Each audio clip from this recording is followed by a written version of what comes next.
యేసే నామమునకి మహిమ కలుగును గాక. మరొక సందేశం మీకు అందించుటకు దేవుడిచ్చేటువంటి భాగ్యానికి ఆయనకి అంత మహిమ చెందును గాక. చిన్న ప్రార్థన ద్వారా ఈ కార్యక్రమం ప్రారంభించుకుందాం.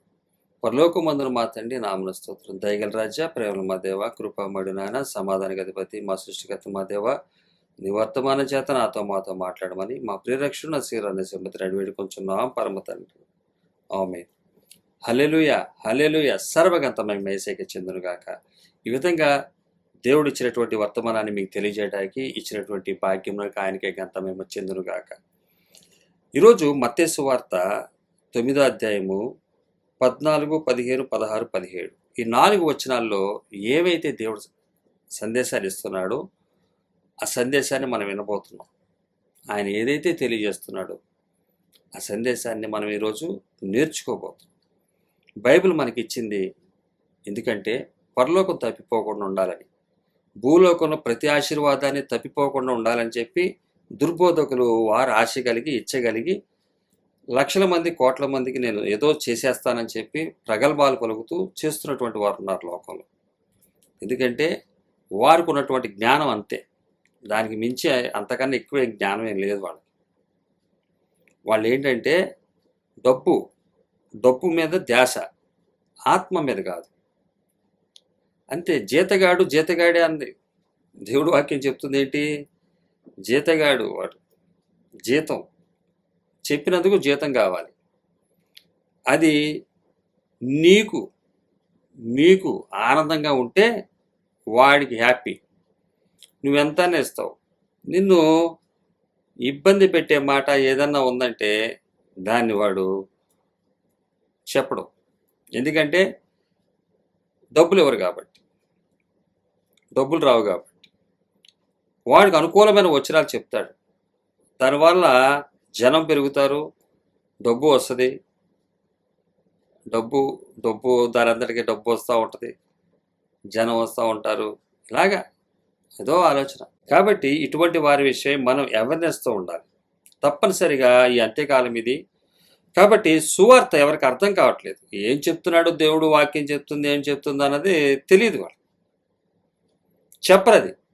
అది చెప్తే డబ్బులు ఎవడిస్తాడు?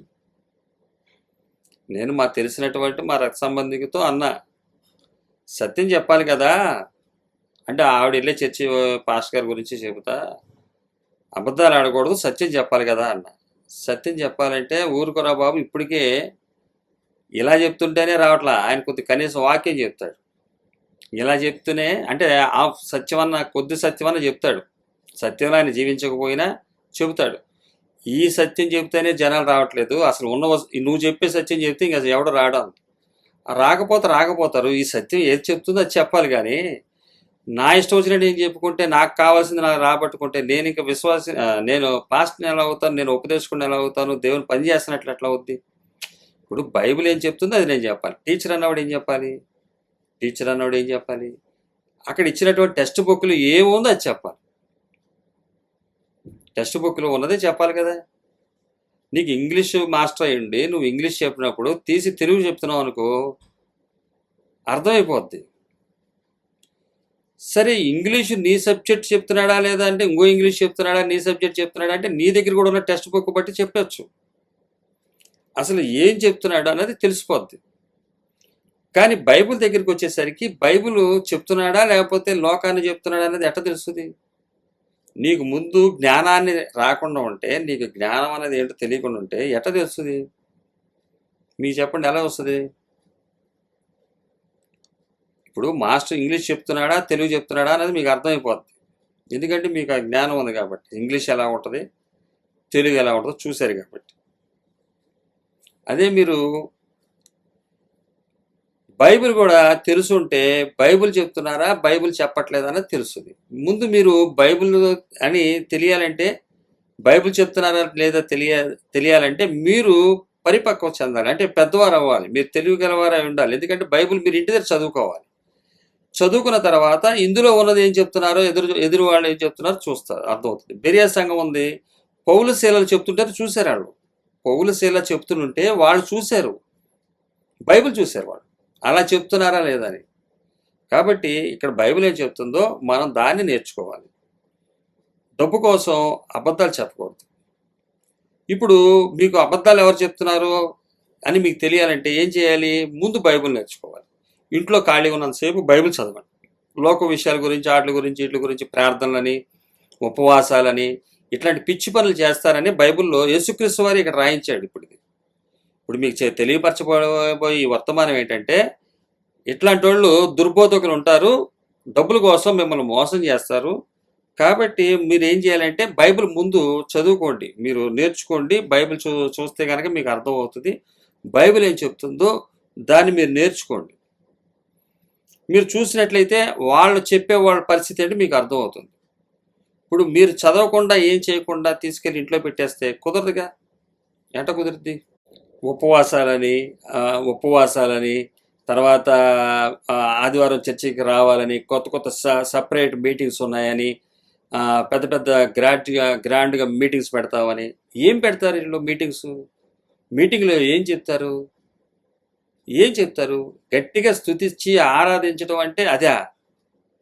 సందేశం ఏం చెప్తుందో అది కదా ప్రపంచానికి ఇమ్మందైనా. యేసుక్రీస్తు వారు పరలోకం నుంచి వచ్చి ఇంత చక్కని సందేశాన్ని ఇచ్చింది దేనికి?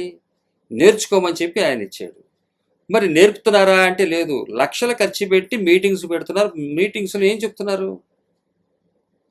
అదేదో ఇంట్లో కూర్చుని అందరు కలిసి ఆన్లైన్లో కూర్చుని హల్లెలూయా స్తుతి పాడండి, గట్టిగా చెప్పండి, ఓపికనంతసేపు చేయండి. దానికి లక్షలు ఖర్చు అవ్వవే. లక్షలు ఖర్చు పెట్టిన అవసరం లేదు కదా. వృధాగా పోస్తారే కానీ దేవుని ఇచ్చినటువంటి అవకాశాన్ని సద్వినియోగం చేసుకోరు. సత్యం ఏం చెప్తుందో చెప్తే ఎవరో రారు. కానీ సత్యం అలా అనుకుంటే యేసుక్రీస్తు వారు ఇక్కడికి వచ్చి అబద్ధమే చెప్పేవాడు. మరి యేసుక్రీస్తు వారు ఎందుకు చెప్పాడు సత్యం చెప్పాడు? యేసుక్రీస్తు వారు ఎందుకు చెప్పాడు సత్యం? మీరు తప్పిపోకూడదురా అని. కానీ ఇప్పుడు దుర్బోధకులు ఎందుకు చెప్తున్నారు అబద్ధాలు? మీరు తప్పిపోయినా పర్వాలేదు, తప్పకుండా మాకు కానుకలు ఇవ్వండి, డబ్బులు ఇవ్వండి, మేము పెద్ద చర్చిలు కడతాము, పెద్ద జనాలకు సువార్త చెప్తాము, ప్రపంచవ్యాప్తంగా సువార్త చెప్పాలంటే డబ్బులు కావాలి. మరి యేసుక్రీస్తు వారు అంత ధనవంతుడై ఉండి ఆయన ఇక్కడ దరిద్రుడికి ఎందుకు బ్రతికాడు? అదే డబ్బు కూడా తీసుకొచ్చుకోవచ్చు కదా. ఈ సృష్టికర్తే కదా. ఏముంది ఆయనకి పెద్ద విషయం ఆ డబ్బులు తీసుకొచ్చుకోవటం? కాదు కదా. చాలా తేలిక తెచ్చుకుంటాడు ఆయన, తెచ్చుకోగలడు. ఎందుకంటే మరి సువార్త చేయాలి కదా. ఆయనకి లేదు మరి ఇటువంటి ఆలోచన. మరి వీళ్ళకి వచ్చింది, దుర్బోధకులు వచ్చింది, దుర్బోధలు చేసే వాళ్ళకి వచ్చింది. ఎక్కడి నుంచి వచ్చింది ఇది? అది ఎక్కడి నుంచి వచ్చిందో రాస్తాడు. ఎక్కడ? యోహాను సువార్తలో 8వ అధ్యాయంలో రాస్తాడు.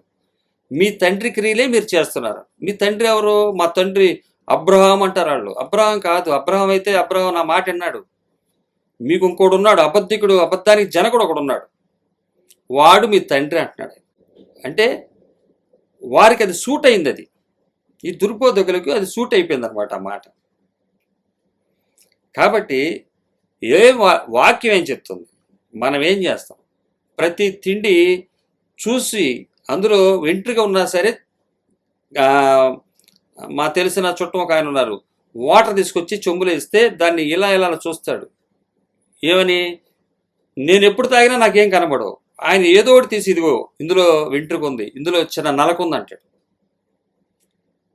అంటే ఆయనకి మాత్రం అది కనబడుతుంది. అది తాగటానికి ఆయన ఇష్టపట్ల.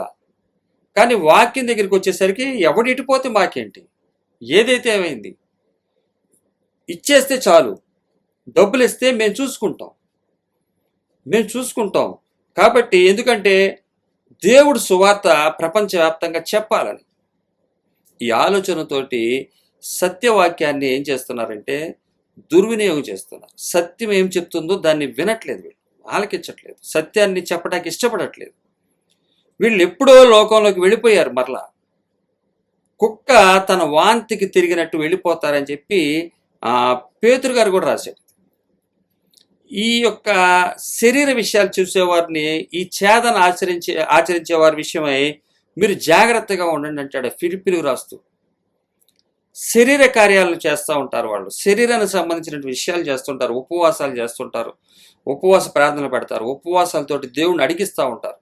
దేవుడు అడగద్దురా మీరు ఇచ్చే వరకు మీకు ఏ అవసరమో నేను చెప్తున్నాను కదా, ఇస్తాను కదా అంటే, కాదు మాకు అవి కావాలి ఈ కావాలని చెప్పి అడగండి. అడుగుడి మీకు ఇవ్వకూడదు, వెతకుడి మీకు దొరకడు. అబ్బో ఏంటిది? ఏం అడగమన్నాడు, ఏం అడగొద్దన్నాడు, ఏం వెతకమన్నాడు, ఏం చూడమన్నాడు, ఏం కావాలో నేను ఇస్తానని చెప్పాడు కదా. నువ్వు ఏం వెతకాలో వెతుకు. ఆయన రాజ్యాన్ని, నీతిని ముందు వెతకండి. అది ఏంటది? మీరు తప్పిపోకూడదు, మనం తప్పిపోకూడదు. ఎంత ప్రేమ కలిగిన దేవుడు మనకిచ్చినటువంటి సందేశాన్ని ఈరోజు మిస్యూజ్ అవుతుంది, మిస్యూజ్ అవ్వకూడదు. అందుకనే మన సహోదరులే కానీ, మన స్నేహితులే కానీ, బంధువులే కానీ, వీరందరూ కూడా సత్యాన్ని అరిగిన వారై ఉండాలి. సత్యాన్ని తెలియజేయడం వరకే మన బాధ్యత. వారు వింటారా వినకపోతారా తర్వాత సంగతి. యెహెజ్కేలులో మాట రాస్తాడు, యెహెజ్కేలుకు చెప్తున్నాడు ఆయన. మనం చూసినట్లయితే 33 అధ్యాయాలు చెప్తున్నాడు. యెహెజ్కేలుతో చెప్తాడు ఆయన, యెహెజ్కేలుతో మాట చెప్తాడు, నువ్వు చెప్పు, వాళ్ళు వింటే విన్నారు, లేకపోతే లేదు. నువ్వు చెప్పపోతే నీకు శిక్ష వస్తుందని. ఈరోజు వినేవాడికన్నా చెప్పేవాడికి ఎక్కువ శిక్ష ఉందని బైబిల్ తెలియపరుస్తుంది. అయినా సరే భయపడట్లేదు. ఎందువల్ల అంటే అబద్ధధనం ఇచ్చే బూస్టింగ్ అటువంటిది, అబద్ధధనం ఇచ్చే ధైర్యం అటువంటిది. అంటే వారి కడిపే వారి దేవుడు, వారికి ఉన్నటువంటి ఆలోచనని వారి దేవుడు చెప్తుంది వాక్యం. ఈరోజు ఆయన ఏం చెప్తున్నాడు మనం నేర్చుకోవాలి. ఉన్నది ఉన్నట్టుగా మనము చేసేవారుగా ఉన్నట్లయితేనే ఆయనతో పాటు మనము పాలివారం అవ్వగలము. ఆయన పరిశుద్ధుడు, పరిశుద్ధ మార్గంలో మనం నడవాలి. మనం పరిశుద్ధులం కాదు, కానీ పరిశుద్ధంగా మార్చబట్టకు మనము మురికి గుంట నుంచి తీయబడ్డాం. మరలా మురికి గుంటలోకి మనం వెళ్ళకూడదు. అదే దేవుని వాక్యం తెలియజేస్తుంది. మరలా మీరు ఎలాగెళ్తారు? ఇప్పుడు నేను పరిశుద్ధుని కాదు, మురికి గుంటలో ఉన్నంతసేపు నేను పరిశుద్ధుని కాదు.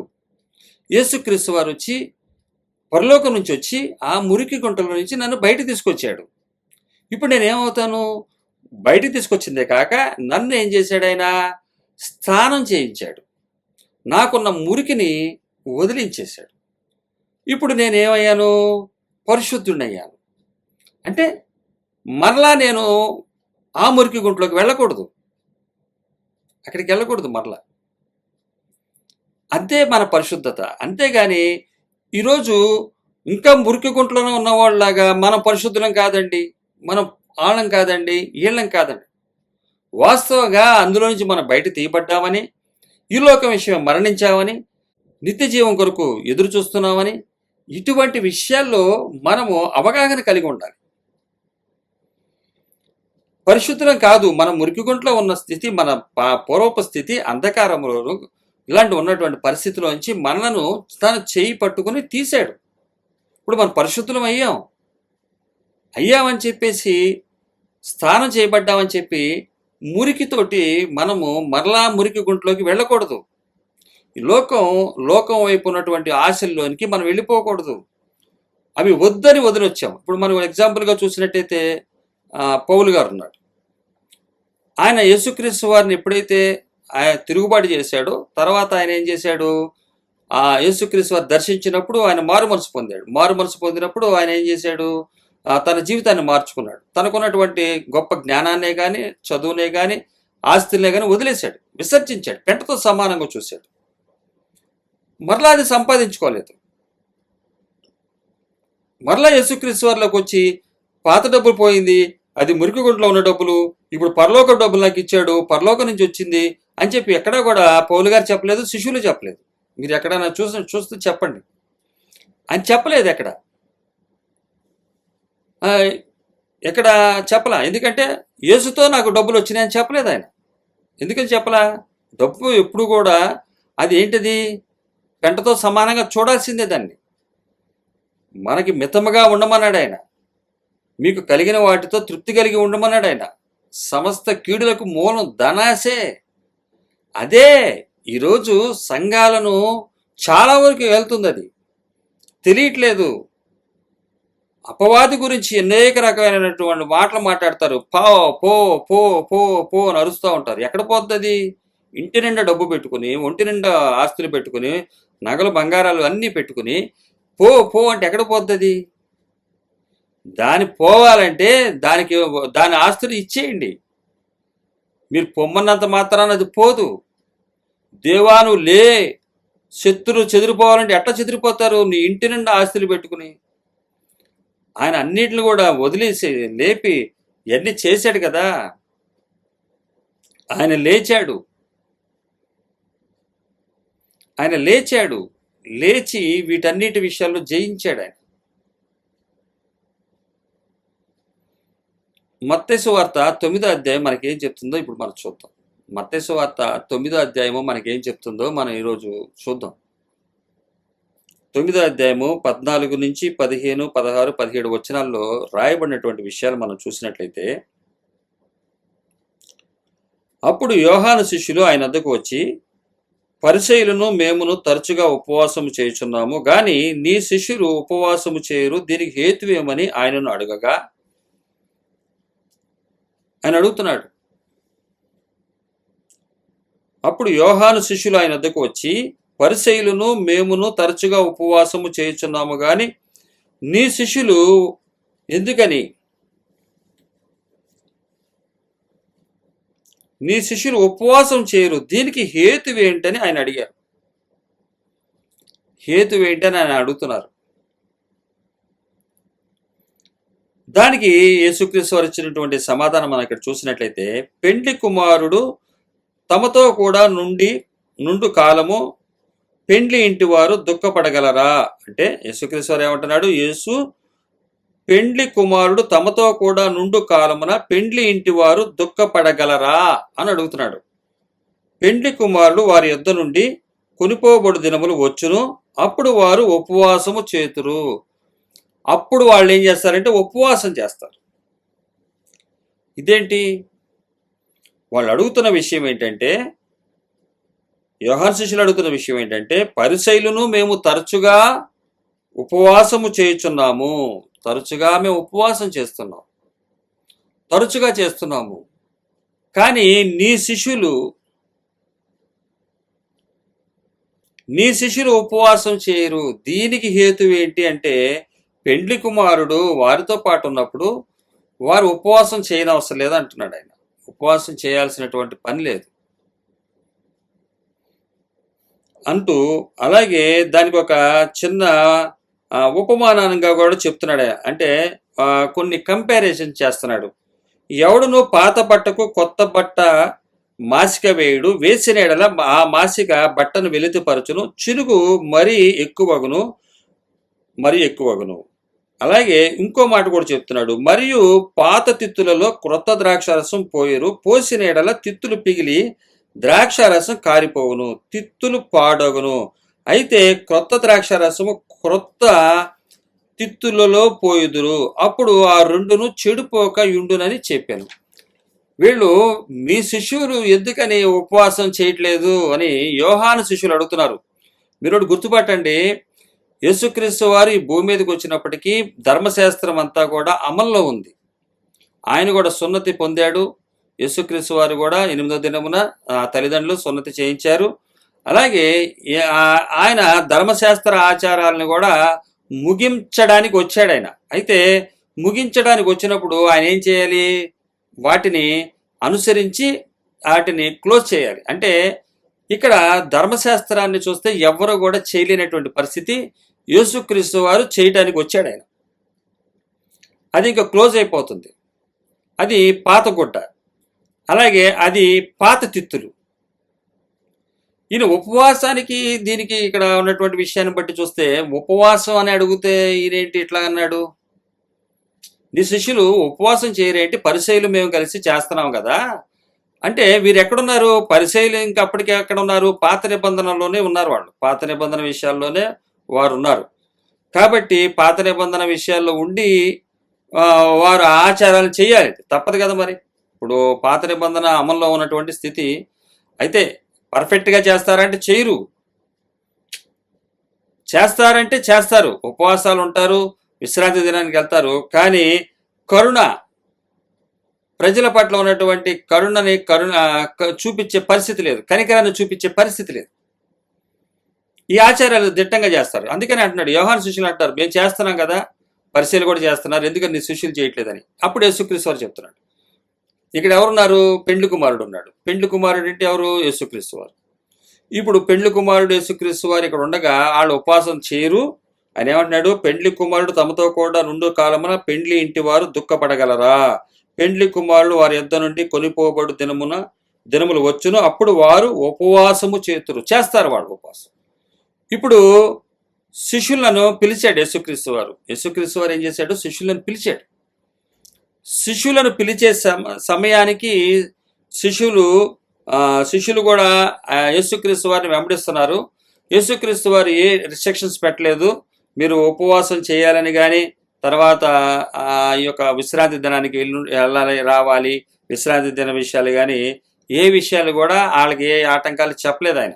ఎందుకంటే వాళ్ళతో పాటు ఉన్నాడు. అంటే యేసుక్రీస్తు వారి యొక్క మేనిఫెస్టో, అంటే ఆయన విడుదల ఇచ్చిన తర్వాత, ధర్మశాస్త్రం నుంచి విడుదల పొందిన తర్వాత జరగబోయే రక్షణ గురించి ఉన్నటువంటి సందర్భంలో యేసుక్రీస్తు వారు 33.5 సంవత్సరాల్లో ఆయన 3.5 సంవత్సరాల సువార్త చేస్తున్నప్పుడు పెండ్లి కుమారుడు వారితో పాటు ఉన్నాడు.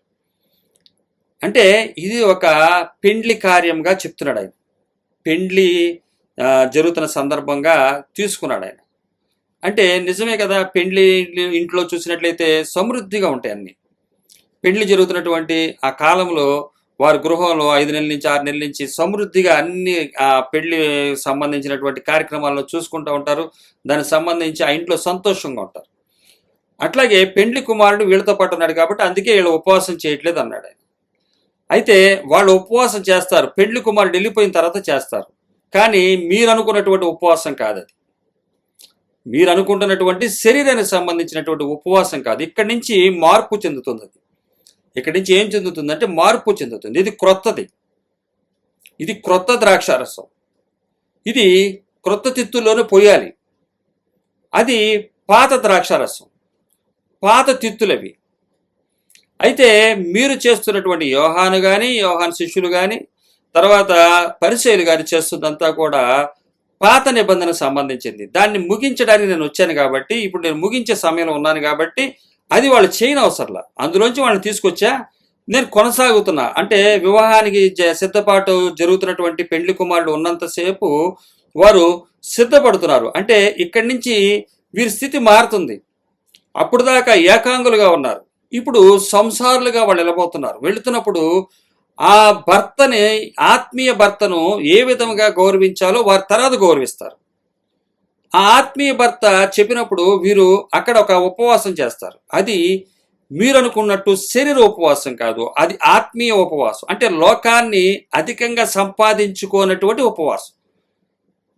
లోకంలో అధిక ధనాన్ని, అబద్ధ ధనాన్ని విస్తారంగా సంపాదించుకోలేనటువంటి ఉపవాసం అది. ఆ ఉపవాసం కోసం ఆయన ఇక్కడ చెప్తున్నటువంటి మాట ఇది. క్రొత్త ద్రాక్షారసం కొత్త తిత్తుల్లోనే పోయాలి, పాత తిత్తుల్లో పోయకూడదు. ఆత్మీయ ఉపవాసం చేయబోతున్నటువంటి వీరిని తీసుకొచ్చి మీరేమంటున్నారంటే, యోహాను శిష్యులు ఏమంటారంటే, పరిచర్యలు మేము చేస్తున్నాం కదా, మేము చేస్తున్నటువంటి ఈ ఉపవాసం వీళ్ళు ఎందుకు చేయట్లేదు అని అడుగుతున్నారు. కాదు, చేస్తారు. పెండ్లి కుమారుడు వాళ్ళతో పాటు ఉన్నాడు. ఆ పెండ్లి కుమారుడు వెళ్ళిపోయే రోజులు వస్తాయి. వెళ్ళినప్పుడు ఆయనతో పాటు ఆయన వెళ్ళిపోయిన తర్వాత వీళ్ళు చేస్తారు. అది ఏ ఉపవాసం? అది శరీరానికి సంబంధించింది కాదు, ఆత్మకు. దురాశ అనే దాన్ని జయించే ఉపవాసం. ఇది నిత్యం ఉంటుంది. మీరు చేసే ఉపవాసం 40 రోజుల్లో, 30 రోజుల్లో, నెల రోజుల్లో, సంవత్సరం ఉంటుందేమో కానీ ఎప్పుడైతే పవిత్రపరచబడ్డామో, మురికి గుడ్డలోంచి తీయబడ్డామో అన్న నిరీక్షణ కలిగి ఉంటారో వారికి ఇది ఎప్పుడు ఉంటుంది. ఇది లోకాన్ని ముట్టనటువంటి ఉపవాసం. అదే చేసింది యేసుక్రీస్తు వారు, శిష్యులే కానీ, పౌలు గారే కానీ, 11 మంది శిష్యులే కానీ, పౌలు గారి శిష్యులే కానీ, వీరందరూ కూడా లోక ఉపవాసం చేశారు. లోక ఉపవాసం ఏంటండి? ఇది చాలా విచిత్రంగా ఉంది అంటారు. ఇది క్రొత్త నిబంధన విశ్వాసులకి ఇది విచిత్రం అనిపించదు. ఎందుకు అనిపించదు? వీళ్ళకి అర్హత లేదే. కొత్త తిత్తులు ఇవి. అర్హత లేని వారికి అర్హత ఇచ్చాడు. ఇప్పుడు మనం చూసినట్లయితే బీజేపీ పార్టీ ఉంది, ప్రధానమంత్రి మోడీ గారే ఉన్నారు. ఇప్పుడు మనకి ప్రధానమంత్రి మోడీ గారు వాళ్ళ పార్టీ వాళ్ళని కాదని మనకు ఒక అవకాశం ఇచ్చారనుకుందాం. మనం వేరే పార్టీకి సంబంధించిన వారిని ఒక అవకాశం ఇచ్చాడు. మీరు నా మాట విన్నట్లయితే, అంటే ఆయన ప్రధానమంత్రి కాకముందు కాదు, ప్రధానమంత్రి అయిన తర్వాత వాళ్ళ పార్టీ వాళ్ళని కాదని చెప్పి వాళ్ళ పార్టీ వాళ్ళ మాట వినట్లేదని మనకిచ్చాడు అవకాశం. ఇచ్చినప్పుడు ప్రధానమంత్రి స్థానంలో ఉన్నాడు. ఇప్పుడు ఆయన పార్టీకి సంబంధం లేదు. ప్రధానమంత్రిగా ఉన్నటువంటి ఆయన ఇచ్చిన దాన్ని మనం ఏం చేస్తాము? శిరసావహిస్తాము. అలాగే యేసుక్రీస్తు వారు ఆయన ఇక్కడ పెండ్లి కుమారుడిగా ఉన్నాడు. పెండ్లి కుమారుడిగా ఉన్నప్పుడు ఆయన చెప్తున్నాడు, అన్యజనులైనటువంటి మనకి ఒక అవకాశం ఇస్తున్నాడు. ఆ అవకాశం ఏంటంటే మనకి అర్హత లేదు, కానీ ఆయన పెండ్లి కుమారుడిగా ఒక అర్హత ఇస్తున్నాడు.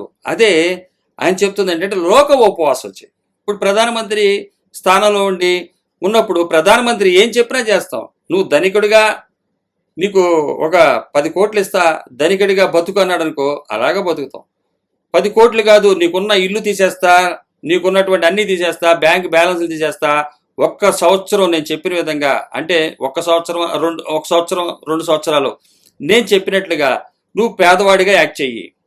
ఇప్పుడు మనం చూస్తే అజిత్ దోవల్ గారు అని చెప్పి మనకి ఉన్నటువంటి భారతదేశంలో జేమ్స్ బాండ్ అంటారు ఆయన పాకిస్తాన్లో 7 సంవత్సరాలు నియమించబడ్డాడు. ఆయన ఏ పార్టీకి చెందినవాడు కాదు, గవర్నమెంట్ ఆఫీసర్. ఆయన పాకిస్తాన్లో అడుక్కునే వేషం వేసుకున్నాడు. అక్కడ జరుగుతున్నటువంటి విషయాల్ని గూఢచార్యాన్ని చేసి భారతదేశానికి అందించాడు. 7 సంవత్సరాలు కుటుంబానికి దూరంగా ఉన్నాడు, భార్య బిడ్డలకు అందరికి దూరంగా ఉన్నాడు.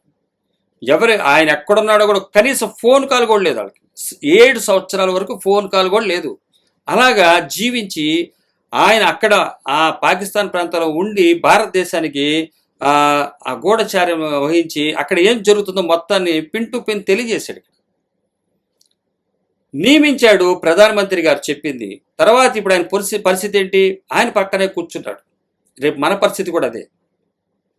పెండ్లి కుమారుడు మనతో చెప్పేది ఏంటంటే, మీరు కొత్త తిత్తులు, మీకు అర్హత లేదు, మీకు అవకాశం ఇచ్చా, ఇది క్రొత్త ద్రాక్షారసం. ఇదేంటిది? ఇది శ్రమలతో కూడింది, మీరు కష్టపడాలి. మీ జీవితకాలం ఆయన 7 సంవత్సరాలే చేశాడు, మీరు 70 సంవత్సరాలు. అధిక బలం ఉంటే 80, ఇంకా ఆయుష్ ఉంటే 100. ఈ 100 సంవత్సరాలు కూడా మీరేం చేయాలి? నేను చెప్పినట్టుగా మీరు శ్రమను తీసుకోండి, సంపాదించుకోమాకండి. మరలా సంపాదన అనే మురికి గుంటలోకి వెళ్ళమాకండి. అప్పుడు మీరు పరిశుద్ధులుగానే ఉంటారు. బోళ్ళు విస్తారమైన సంపాదన ఉందండి, ఆ సంపాదన అంతా కూడా తీసుకోవడానికి మీరు వెళ్ళారనుకో, అక్కడికి వెళ్తే ఏమవుతుంది? ఆ మురికి గుంటలో లాగేస్తుంది ఊబి. ఇంకా అక్కడికి వెళ్ళిన తర్వాత ఏం చేస్తావు? దేవుణ్ణి మర్చిపోతావు, పరిశుద్ధతను మర్చిపోతావు. ఆ మురికి గుంటలోనే ఇంకా నీవు నివాసం ఏర్పాటు చేసుకుంటావు. అదే పరిశుద్ధంగా తీసి స్నానం చేయించినటువంటి ఆయన మనం నడుస్తున్నప్పుడు మనకి తెల్ల బట్టలు వేసుకున్నప్పుడు మన మీద కొద్దిగా మరకలు పడచ్చు కొన్ని విషయాల్లో. ఎందుకంటే మన ముందు ఎక్కడ మురికి గుంటలో ఉన్నాం, పాపం లోకం అనే ఈ మురికి గుంట దగ్గరలో ఉన్నాం కాబట్టి అక్కడ ఎవడోడు పడతా ఉంటాడు, అది మన మీద వేస్తూ ఉంటాడు. లేకపోతే మనమే తెలియక కొన్ని వెళ్తూ ఉంటాం. అప్పుడు ఆయన మురికి గుంటలో నుంచి కాపాడుకుంటున్నటువంటి మనలను ఆయన సరిచేస్తూ ఉంటాడు. మనం పాపం చేయమని అంటలా, తెలిసి చేయం. ఇప్పుడు అధిక ధనం ఉంది, ఒక ఇల్లు కొనుక్కున్నాం, మరొక ఇల్లు కొనటానికి ప్రయత్నం చెయ్యం. ఉద్యోగం ఉంది, ఇంకొక ఉద్యోగం కావాలని ప్రయత్నం చెయ్యం. డబ్బులు ఉన్నాయి, సరిపోతున్నాయి, ఇంకా మిగులుతున్నాయి, ఎవరు కూడా సహాయం చేస్తాం, మరలా కష్టపడతాం. పౌలు గారు అదే చేశాడు, చేతులతో కష్టపడ్డాడు, చేస్తూ ముందుకు సాగాడు. అలాగే ఏదన్నా పొరపాటున జరిగినప్పుడు మనకు తెలియని ఉంటాయి. కొద్దిగా మనకు కూడా కొన్ని సందర్భాల్లో బలహీనమై, కొన్ని సందర్భాల్లో ఏదన్నా మురికి అంటే లోకాశే, ఇక శరీరాశలు ఏమి ఉండవు. ఇంకా వేరే పెద్ద నేరాలు లాంటివి ఉన్నాయి చూసారా? యోసేపుకు వచ్చిన విషయాలు లాంటివి వచ్చినాయనుకో పారిపోతాం. ఇందువల్ల స్థిరత్వాన్ని ఏర్పాటు చేశాడు కాబట్టి అది మనకు తెలిసిపోద్ది. భయంకరమైనటువంటి విషయాలు చూస్తే, త్రాగుడు, వ్యభిచారం, ఇవన్నీ చూస్తే వీటి విషయాల్లో చాలా అవేర్నెస్గా ఉంటాం. కానీ అబద్ధధనం విషయంలో వచ్చేసరికి మనం పాపంలో పడతా ఉంటాం. పాపంలో కొద్దిగా వస్తూ ఉంటాం. అంతేగాని ఈ యొక్క శారీరకమైనటువంటి విషయాల్లో ఉన్నటువంటి విషయాల్లో మనకు అర్థమైపోతుంది, ఆల్రెడీ పడిపోయినట్టే మళ్ళీ మురుగుంట్లో. అటువంటి అయితే ఈ చిన్న మరకలు పడేది ఎక్కడంటే మన హృదయంలో నుంచి వచ్చే ఆశ, లోకం మీద ఆశ. ఎట్లాగా అబద్ధధనాన్ని సంపాదించాలని, కూర్చుకోవాలని, 1, 2, 2, 3 ఇలా సంపాదించాలని స్థితిలోకి వెళ్ళిపోతున్నప్పుడు మనం గుర్తుపట్టగలం. అందుకని పౌలు గారు నేను ప్రకటించిన తర్వాత భ్రష్టుని అయిపోకుండా ఉండటం కోసం నేను తీసుకోవద్దురా, నేను తీసుకోవట్లేదని 9వ అధ్యాయంలో చెప్పినప్పుడు, కొరింథీయులకు రాసిన 2వ పత్రికలో చెప్పినప్పుడు, ఆ మొదటి పత్రికలోనే చెప్పినప్పుడు ఆయన ఏం చేశాడు, మరలా భ్రష్టత్వంలో పడిపోకుండా చూసుకున్నాడు ఆయన. వ్యభిచారంలోనో లేకపోతే త్రాగుబోతనంలో కాదు, అబద్ధతనం సంపాదించొద్దని చెప్పేది సువార్త. వ్యభిచారంలో కానీ, తర్వాత త్రాగుడు వ్యసనాల్లో కానీ, ఇవి డైరెక్టే, ఇంకా అది మరలా మురిగొంట్లో పడినట్టే. అవి అప్పుడప్పుడు మచ్చలు పడేవి కావయి, అవి శాశ్వతంగా కోల్పోతాం. కానీ ఇటువంటిది వచ్చేసరికి అంటే దానికి వెల చెల్లించాల్సి వస్తుంది, ఘోరంగా ఉంటుంది దాని పరిస్థితి. దావీదు గారు చేసినటువంటి పరిస్థితి వస్తుంది. దావీదు గారు ఏదైతే ఆయన చేయాల్సి వచ్చిందో, ఆయన నీళ్లు పరుపు తేలిపోయినట్టుగా ప్రార్థన చేశాడు, ఆయన కన్నీళ్లు, అట్లాంటి పరిస్థితి దాంట్లో వస్తుంది. అది వేదన స్థితి. కానీ అబద్ధధనం అనేది మన దగ్గర పెరగకుండా చూసుకుంటున్నప్పుడు, ఒక్కోసారి పెరుగుతున్నప్పుడు దాన్ని కంట్రోల్ చేస్తూ, దాన్ని తగిన వారికి ఎవరికైతే సాయం చేయాలి వారికి ఇచ్చేసినట్లయితే, వదిలి చేసుకున్నట్లయితే ఆ మచ్చలను ఆయన తుడిచేస్తుంటాడు. ఇటువంటి చిన్న చిన్న మచ్చలు మన జీవితంలో పడుతుంటాయి. పాపం చేయవా, నువ్వు వచ్చేవా, నువ్వు సినిమాలు చూడవా, సీరియల్స్ చూడవా, ఇవన్నీ కూడా సినిమాలు సీరియల్స్ ఇవన్నీ కూడా మన ఆత్మను, మన స్థిరత్వాన్ని పాడు చేయవు. ఎందుకనంటే వాటి మీద మన మనసు ఉండదు. ఏదో క్యాజువల్గా ఒకసారి చూసినంత మాత్రాన, అంటే ప్రత్యేకంగా కావాలని చూడటం కన్నా ఏదో చూసినంత మాత్రాన ఏం జరగవు, దానివల్ల వచ్చేది ఏమి ఉండదు. నువ్వు మురుగుంట్లో పడలేదు, గుర్తుపెట్టుకో. అదే సీరియల్ చూశాను కదా, సినిమాలు చూశాను కదా, ఇంకెందుకు నేను పాపంలో పడిపోయాను అని నీకు నువ్వే మురుగుంట్లో పడి సూసైడ్ చేసుకోమాక, చేయమాకండి అలా. ఇక్కడ ఏం చెప్తున్నాడు ఈయన, పెండ్లి కుమారుడు వాళ్ళతో పాటు ఉన్నప్పుడు ఉపవాసం చేయని అవసరం లేదు. ఇప్పుడు వాళ్ళు చేయరు ఉపవాసం. ఎందుకు చేస్తారు? ఇంక శిష్యులు చేయరు. కానీ పెండ్లి కుమారుడు వెళ్ళిపోయిన తర్వాత చేస్తారు. అదే ఉపవాసం ఆత్మకు మలినం కాకుండా, దురాశల్లో పడిపోకుండా లోక ఉపవాసం చేస్తారు. ఇప్పుడు మీకు ఏం కావాలరా అని చెప్పి ఆయన అంటున్నాడంటే, ఒరే నాయన, మీకు కావాల్సింది శరీర ఉపవాసం, అది దాన్ని ముగించడానికి వచ్చా.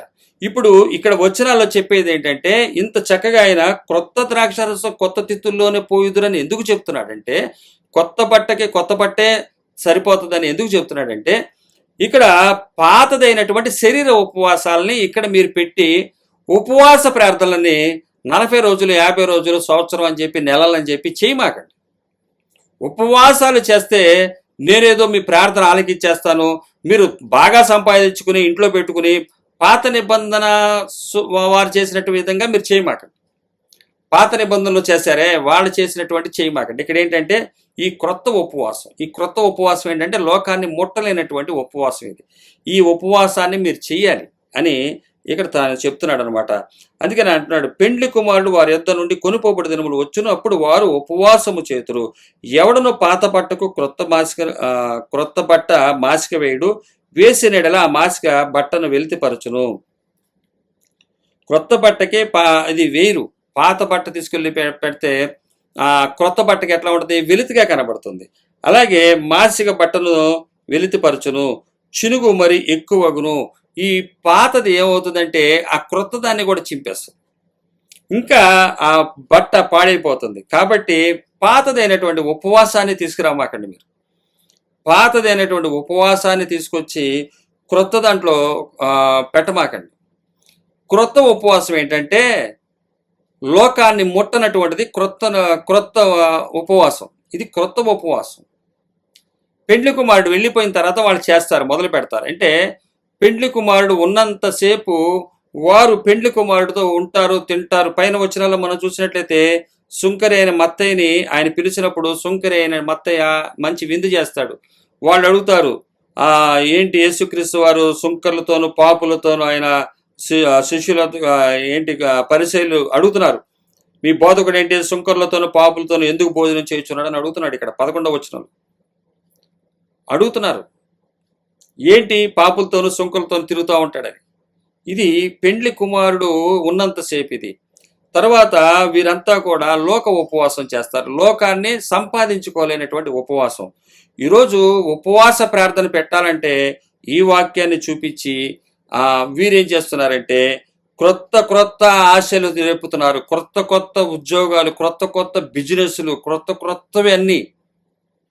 ఇక్కడ క్రొత్త నిబంధన ఏం చెప్తుంది? క్రొత్త నిబంధన విశ్వాసులకు అర్హత లేని మనకి ఇవ్వబడినటువంటి విశ్వాసం ఏంటంటే ఈ క్రొత్త ద్రాక్షరసం మనలో నిలబడుతుంది. ఈ సంచులు పిగిలిపోవు. సత్యం చెప్పు. కానీ నేడు జరుగుతుంది ఏంటంటే పాత తిత్తులులో ఈ క్రొత్త ద్రాక్ష రసాన్ని పోస్తున్నారు. ఈ క్రొత్త ద్రాక్ష రసం విలువ ఏంటో తెలుసా?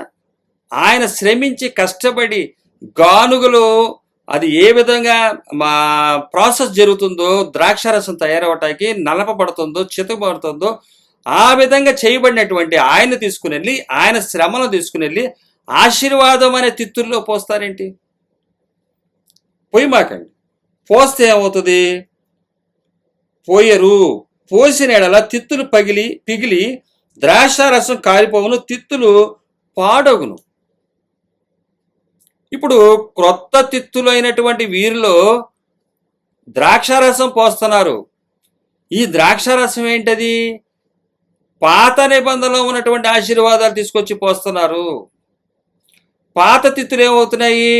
క్రొత్త ద్రాక్షారసం పోస్తే పిగిలిపోతాయి. అలాగే పాత ద్రాక్షారసం తీసుకొచ్చి కొత్త తిత్తుల్లో పోసినా కూడా తిత్తులు పిగిలిపోతాయి. అందుకని లూకాసు వార్తలో మాట అంటాడు, 5వ అధ్యాయము 39వ వచనంలో. లూకాసు వార్త 5వ అధ్యాయం 39.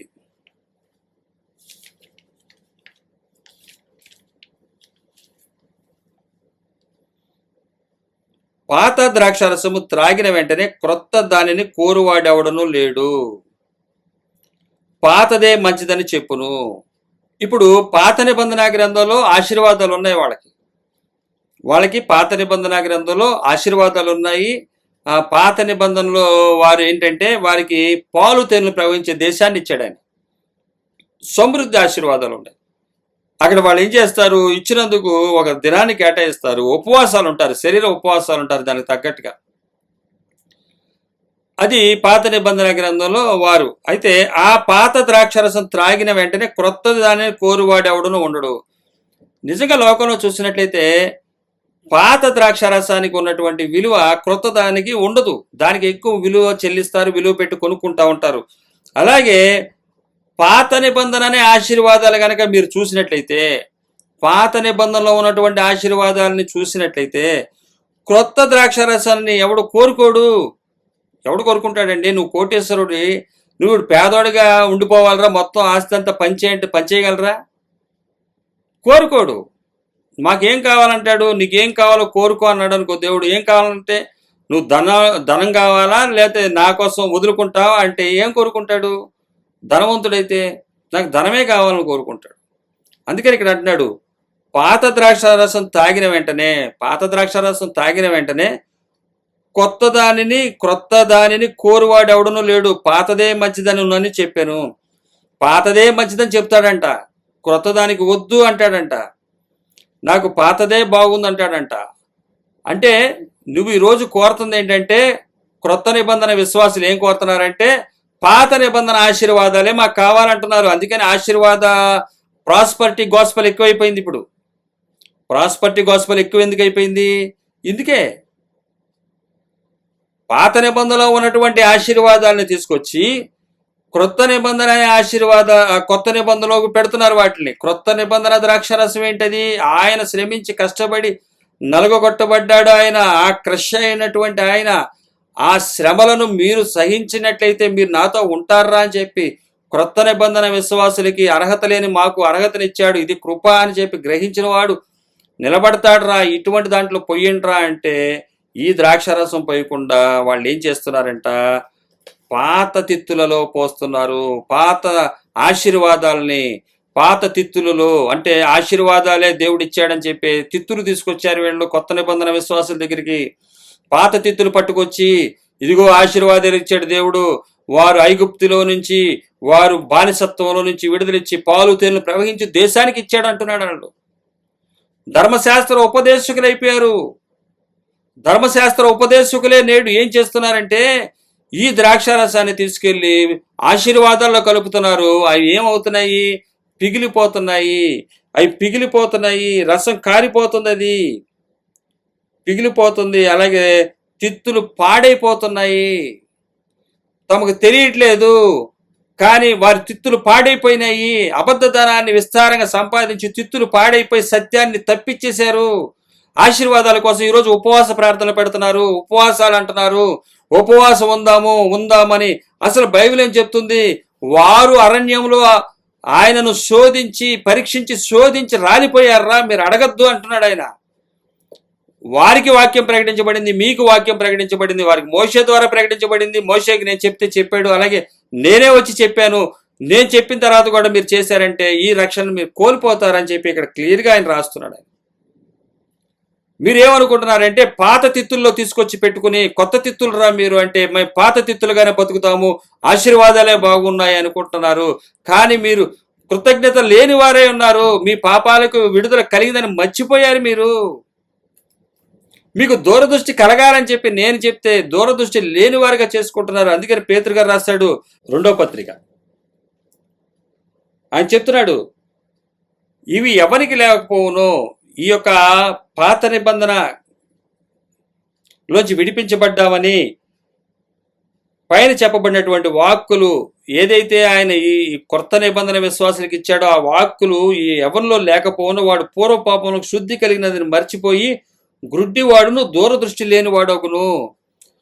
2వ పత్రిక 1వ అధ్యాయము 9వ వచనంలో దూరదృష్టి లేదు, మీకు దూరదృష్టి కలిగి ఉండాలిరా అని చెప్పి క్రొత్త నిబంధన ఇస్తే దూరదృష్టిని పోగొట్టుకుని దగ్గర దృష్టి అనేటువంటి ఆశీర్వాదాల మీద దృష్టిని సారించారు. ఇక్కడ పెండ్లి కుమారుడు ఉన్నంతసేపు వీరు లోకాన్ని లోకంలో వారు తింటూ ఉంటారు. పెండ్లి కుమారుడు ఇంట్లో దుఃఖం ఉండదు. అయితే వారి దగ్గర కొనిపోబడిన తర్వాత వారు దుఃఖపడిన వారు ధన్యులు, వారు ఓదార్చబడతారని చెప్తున్నాడు ఆయన. ఇది క్రొత్త నిబంధనలో పడినటువంటి క్రొత్త నిబంధన విశ్వాసానికి ఇవ్వబడింది. ఈ తిత్తులు పిగిలిపోవు. ఎందుకంటే నువ్వు గుర్తుపెట్టినట్టయితే నాకు అర్హత లేని వాడికి అర్హత ఇచ్చాడు. ఆయన ఇచ్చినటువంటిది దాన్ని నేను సద్వినియోగం చేసుకోవాలి. పరిశుద్ధుల తేజోవాసుల సహవాసమునకు నన్ను పిలిచిన వాడు సత్యవంతుడు అని చెప్పి గ్రహించిన వాడు. ఈయన చెప్పింది ఏదైతే ఏమైంది? ఈరోజు మనం చూసినట్లయితే ఏదన్నా సరే ప్రధానమంత్రి మోడీ గారు చెప్పాడంటే ఆయన ప్రధానమంత్రి, నా కుటుంబ పరిస్థితి ఆయన చూసుకుంటాడు అన్న విశ్వాసాన్ని కలిగి చేస్తున్నారే కానీ యేసుక్రీస్తు వారిని నమ్మే ధైర్యం రావట్లేదు. యేసుక్రీస్తు వారు ఏం చెప్తున్నాడు? నేను మీకు ఈ లోకంలో శ్రమలు, ఇబ్బందులు, కరువు, దుఃఖము, ఈ విషయాలన్నిటిలో కూడా మీరు ధైర్యంగా ఉండండి. మీరు అది లేకపోతే మేము బతకలేము, డబ్బు లేకపోతే నేను బతకలేను, ఇన్సూరెన్స్ చేసుకోలేకపోతే నేను బతకలేను, ఫలాంది లేకపోతే బతకలేను, ఫలానా ఆస్తులు లేకపోతే నాకు ధైర్యం చాలదు అని మీరు అనుకుంటే ఎట్లాగా? ఇది పాత నిబంధన విశ్వాసానికి ఇవ్వబడినటువంటి ఆశీర్వాదాలే కానీ క్రొత్త నిబంధన విశ్వాసం ఏంటంటే నన్ను బ్రతికించేవాడు ఆయన, బ్రతికించేది ఆయన వాక్కు. వదులుకున్న వాక్కు బ్రతికిస్తుంది, సంపాదించుకున్న వాక్కు నిన్ను పాతాళాన్ని పడేస్తుంది. అది ధర్మశాస్త్ర ఉపదేశకులైపోయారు.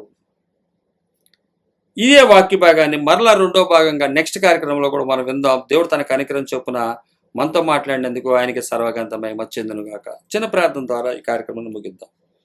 పరలోకమందున మా తండ్రి నామమున స్తోత్రం. దయగల రాజా, ప్రేమల మా దేవాన్ని వర్తమాన చేత మాతో మాట్లాడినందుకు వందనాలు. నీ సన్నిధానాలను నడిపించమని, మీ కాపుదల అందరూ దయచేయమని మా ప్రియరక్షణ శ్రీరాని సుభద్రాడు వేడుకొంచున్నాం పరమతండ్రి. ఆమె. హల్లెలూయా, హల్లెలూయా, హల్లెలూయా. సర్వగంత మహిమ యేసయ్యకే చెందును గాక. ఆమె.